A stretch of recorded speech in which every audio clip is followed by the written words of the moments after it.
Waktu itu paling diinginkan semua orang. Tetapi semua orang yang telah memperoleh waktu, memperlakukan waktu dengan buruk. Pernah nggak ada orang menyesal kehilangan waktu karena tadi saya membicarakan orang? Pernah? Pernah nggak ada orang menyesal saya kehilangan waktu karena tadi saya melamun, memikirkan yang enggak? Pernah? Hampir tidak ada.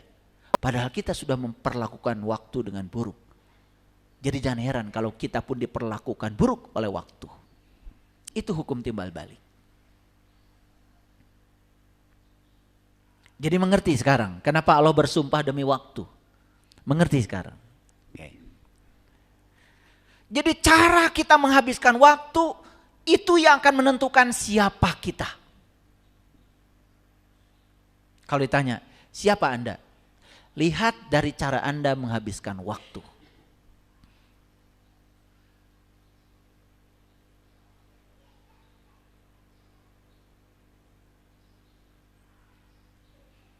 Siapa Anda? Lihat dari cara Anda menghabiskan waktu. Malam digunakan buat apa? Tidur? Orang lain sudah bangun, Anda masih tidur. Orang lain masih bangun, Anda sudah tidur. Itulah Anda.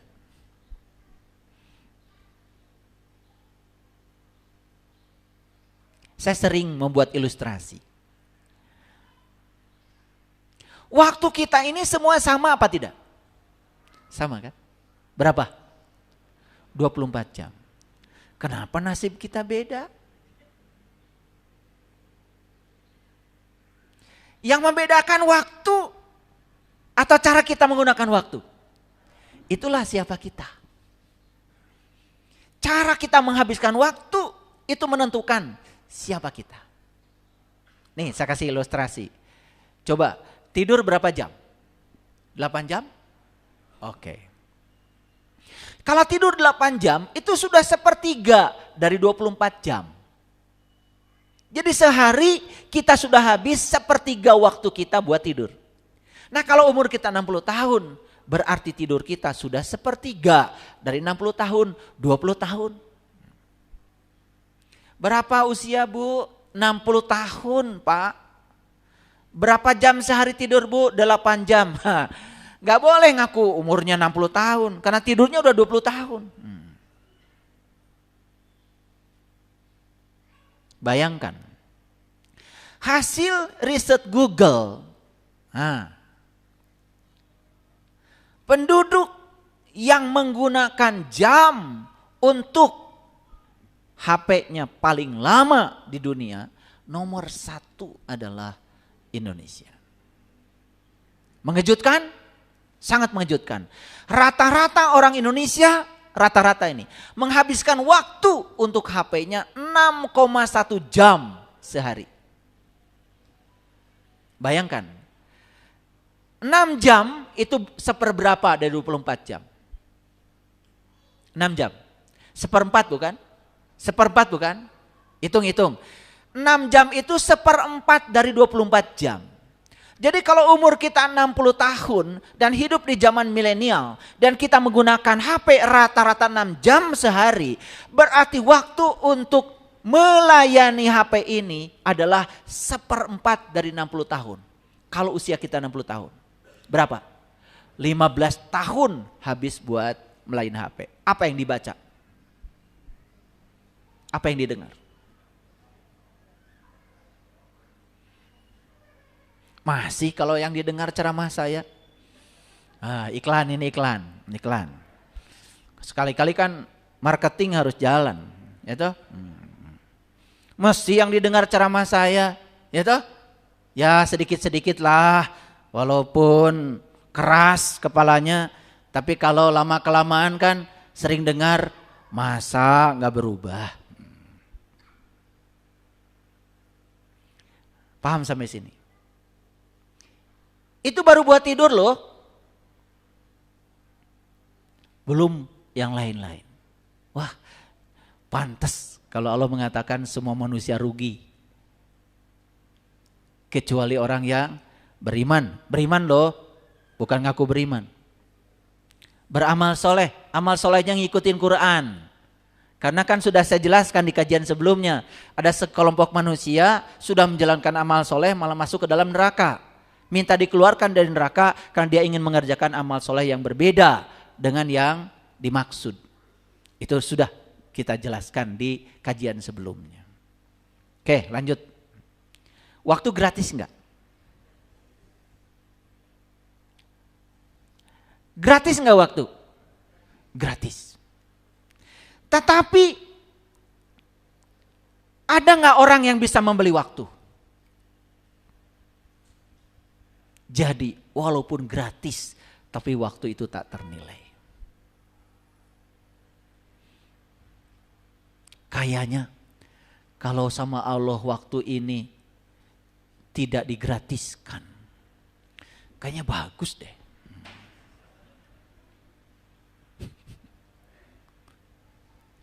Betul nggak? Digratiskan oleh Allah waktu ini. Saking gratisnya ini waktu, banyak orang yang tidak memperlakukan waktu tanpa nilai. Saya heran ya, ada orang yang bisa gitu diam di rumah. Saya dari kecil tuh nggak bisa. Makanya orang tua saya itu ya di rumah gak ada yang namanya lemari yang apa itu beli, gak ada duitnya maksudnya. Semua itu bikin. Pokoknya di rumah saya yang bukan bikin ya, yang tidak bisa bikin itu cuman gelas yang terbuat dari kaca belum bisa. Pokoknya gelas dari aluminium, gelas dari seng bisa semuanya. Saya tuh bisa bikin gitu-gitu. Jadi kalau nebang pohon itu sampai jadi kursi itu, mulai dari nebangnya, gergajinya, sampai nyerutnya, sampai dipernisnya, sampai nganyam pakai rotan itu bisa tuh diajarkan. Dan saya waktu kecil kalau diajak jalan-jalan sama orang tua saya ke sini nih ke Bandung, ke Cikapundung. Wah, itu sudah bahagia. Beli apa? Beli rongsokan kabel. Jadi bekas TV, bekas lemari es, itu kabel-kabel yang konsleting, itu dibeli sama bapak saya.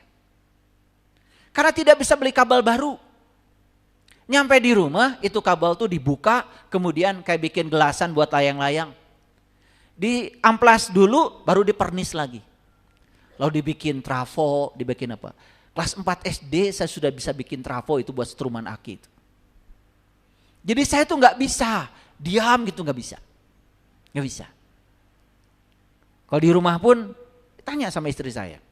Di rumah pun ya udah gosok WC, apa aja. Ya saya lakukan. Nyiramin tanaman. Ambil tisu basah satu-satu diusapin tuh, daun tanaman tuh yang berdebu.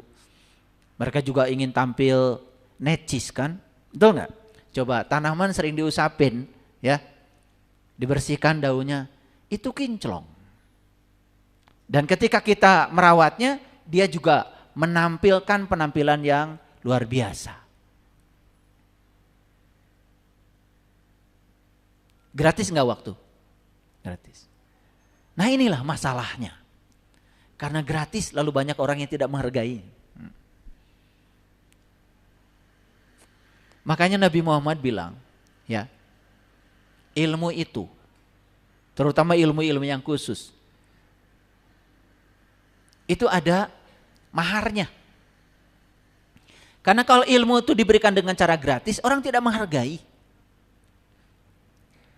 Makanya gratis itu belum tentu bagus. Saya pernah bikin sekolah gratis dulu, alhamdulillah bubar. Saking gratisnya orang tua itu tidak menghargai sama sekali. Bahkan bangunan yang meruntuh pun tidak ada yang peduli. Oh ternyata saya salah bikin sekolah gratis. Rupanya sekolah itu harus berbayar. Kalau berbayar itu kan ada tanggung jawab. Ini yang suka gratis-gratis ya.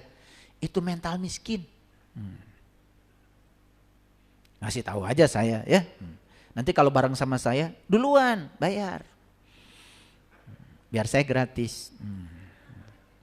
Saya kemana-mana kalau makan bersama saya suka naruh ATM duluan. Karena saya tidak mau ya orang lain yang bayar. Saya pengen yang bayar saya.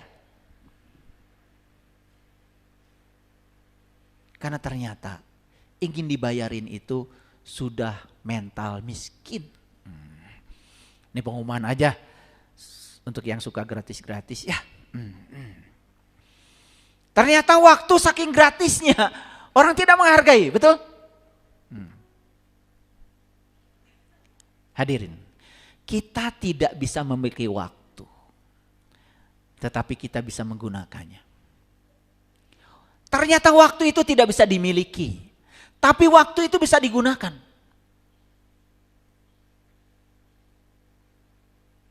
Kita tidak bisa menyimpan waktu, namun kita bisa menghabiskannya. Tapi terserah kita itu waktu mau dihabiskan untuk apa, itu masalah. Sekali kehilangan waktu, kita tidak akan pernah bisa mengembalikannya. Banyak gak yang sekarang menyesal, sudah tua, kenapa saya tidak belajar dari dulu? Pernah? Pernah? Ada di sini? Ada. Orang tua mampu dulu. Membiayai sekolah juga bisa. Tapi saat itu mengambil pilihan untuk santai-santai, gak mau belajar. Setelah tua baru, setelah menerima akibatnya baru menyadari, kenapa ya saya dulu tidak sekolah, kenapa saya dulu tidak belajar. Saya tuh bangga punya bapak, orang tua terutama ayah saya. Kita itu sampai yang paling minimal kehidupan itu dipersiapkan.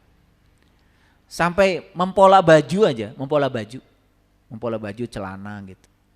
Itu sampai diajarkan waktu kecil. Kayaknya bapak saya berpikir, pokoknya sial-sial kamu hidup nanti jadi tukang jahit aja udah bagus. Sampai ngawinin ikan aja kita diajarkan itu. Cara ngawinin ikan tambakang begini, ikan nila begini, ikan mas begini, ikan nilem begini, kalau tawes begini. Itu saya diajarkan itu, detil itu. Ternyata cara mengawinkan ikan saja nggak sama itu. Nggak sama. Kalau salah-salah syaratnya ikan nggak kawin. Kalau ikan, ada ikan namanya, kalau di Garut tuh namanya ikan tambakang. Tembakang itu nggak bisa kawin di pinggir itu. Kawinnya harus di tengah itu kawinnya tuh tengah. Gimana caranya coba supaya dia bisa kawin? Itu ada ilmunya. Jadi bapak saya mikir, pokoknya sial-sialnya nasib saya nanti jadi tukang ngawinin ikan aja katanya. Udah bagus. Kan banyak yang perlu anak ikan toh? Iya. Jadi aduh luar biasa itu. Jadi kalau kita itu tidur kelamaan itu dari kecil sudah ada aturannya itu tidur itu. Sampai sekarang ya saya tidak bisa tidur lama. Pokoknya kalau jam 11 tidur ya paling lambat jam 2 itu sudah bangun. Dan banyak melakukan hal. Itu apa saja bisa dilakukan. Jadi waktu itu adalah sesuatu yang diciptakan. Jadi waktu itu diciptakan. Orang yang sering mengatakan saya tidak punya waktu, sebetulnya dia sedang mengatakan dia tidak mau. Ada nggak yang sok sibuk? Waduh, saya nggak punya waktu. Sebetulnya intinya itu dia tuh tidak mau sebetulnya. Coba ngajak ngaji yuk, belajar tentang kesadaran supaya hidup kita lebih berkualitas. Jangan marah-marah terus, jangan menolak perbedaan, supaya bisa menerima dan menghargai perbedaan. Pasti orang-orang yang tidak mau mengatakan, saya sibuk, gak punya waktu. Nih saya kasih tahu aja ilmunya. Kalau orang mengatakan saya sibuk, dia tuh gak mau.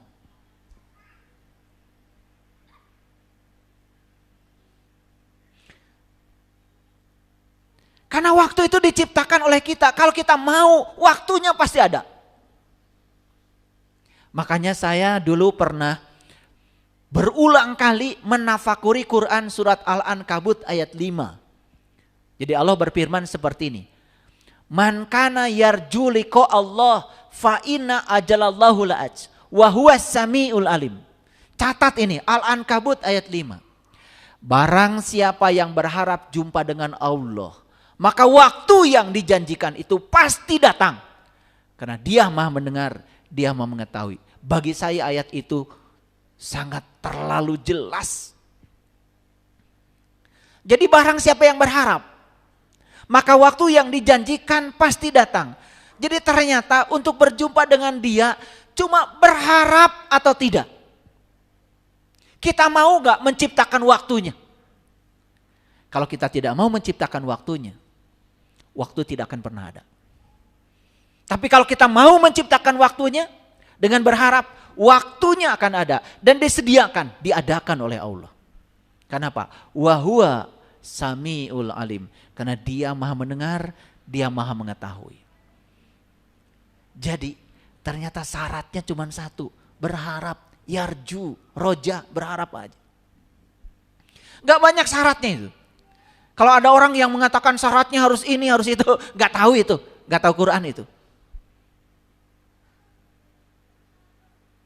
Jadi sering gak Bapak Ibu mengatakan, wah saya tidak punya waktu, sering?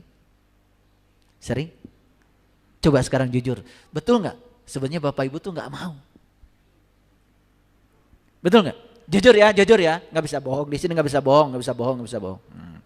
Sebetulnya kita sedang mengatakan bahwa saya tidak mau. Cuman dibungkus dengan kain kehormatan. Seakan-akan kita ini sibuk gitulah. Gitu. Aduh, sebetulnya tidak ada orang yang tidak punya waktu. Semua kita punya waktu yang sama 24 jam. Cuman mau atau tidak. Ada yang bilang sama saya akan bikin audio surat Al-Baqarah, surat Ali Imran, audio. Jadi per ayat saya bahas per ayat. Akhirnya Al-Baqarah selesai, Al-Maidah selesai, Ali Imran selesai. Ada yang tanya sama saya, kok bisa? Padahal saya membuat rekaman itu cuma seminggu sekali dengan tim itu. Seminggu sekali. Tapi seperti pohon. Walaupun lambat, tapi terus tumbuh, suatu saat menghasilkan sesuatu. Ternyata di semesta ini tidak usah tergesa-gesa. Asal terus menerus tumbuh, berproses, semua itu selesai.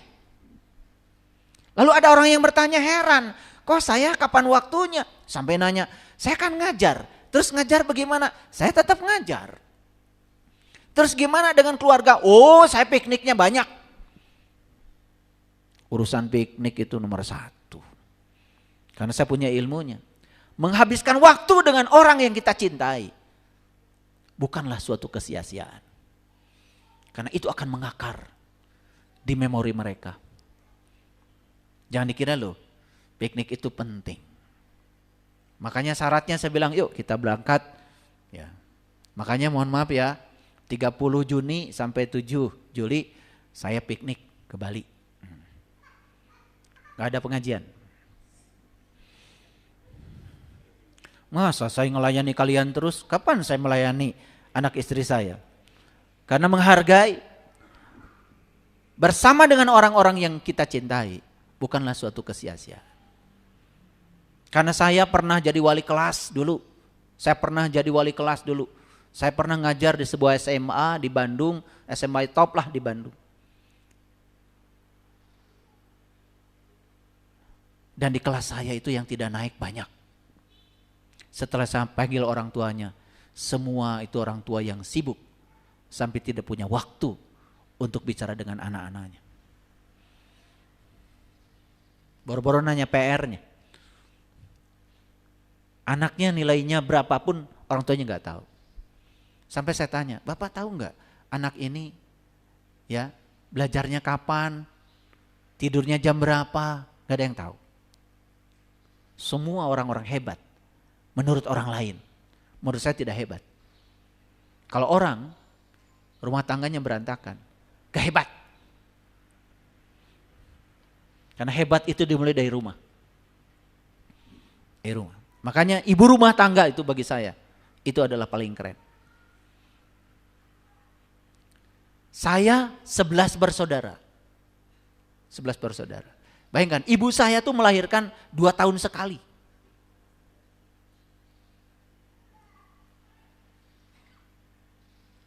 Dan ibu saya begitu telaten ngurusi anak 11. Dan saya tidak pernah melihat ibu saya marah.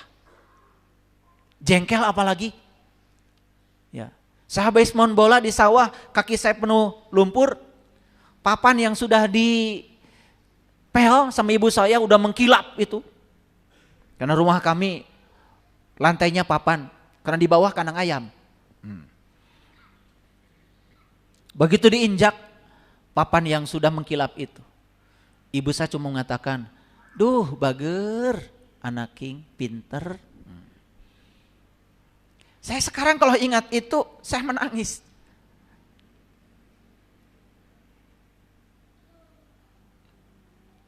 Ibu saya tidak pernah mengeluarkan kata-kata umpatan, apalagi kutukan. Anak king, bager, pinter. Duh, saya pengen nangis. Senakal itu saya dibilang pinter, bager coba. Saya malu sama ibu, makanya aduh. Saya beruntung karena ibu saya meninggal di pangkuan saya. Kata-kata yang keluar dari mulutnya itu jadi doa.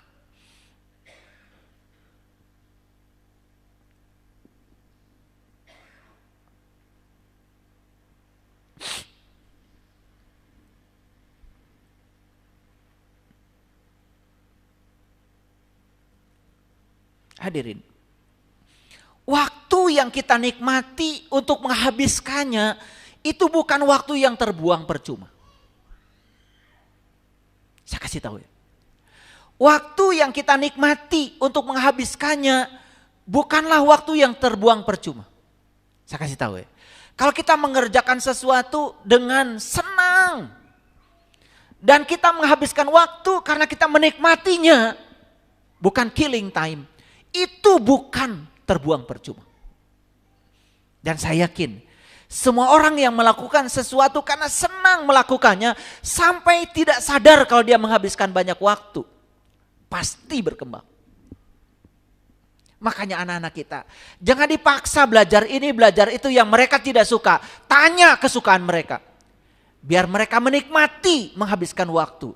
Karena justru kesia-siaan itu manakala mereka menghabiskan waktu dan merasa saat melakukan itu sebagai beban.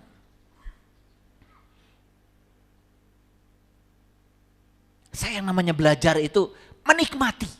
Saya kalau baca buku itu berlembar-lembar menikmati. Itu yang namanya kitab Ihya Ulumuddin, Risalatul Qusairiyah, Al-Luma, kitab-kitab yang tebal-tebal itu. Saya kok bisa gak nyampe berbulan-bulan itu saya baca.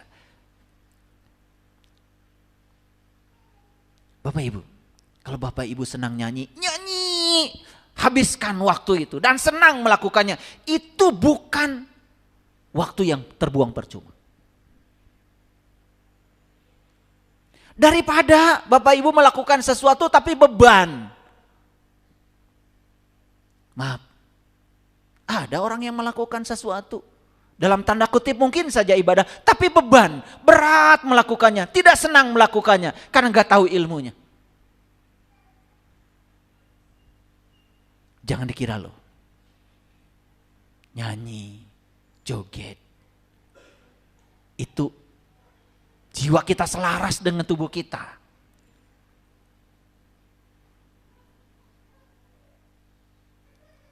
Ada orang banyak penyakit. Saya tanya, nyanyi bisa? Tetiasa. Joget, aduh komo etam. Musik seneng, aduh haram.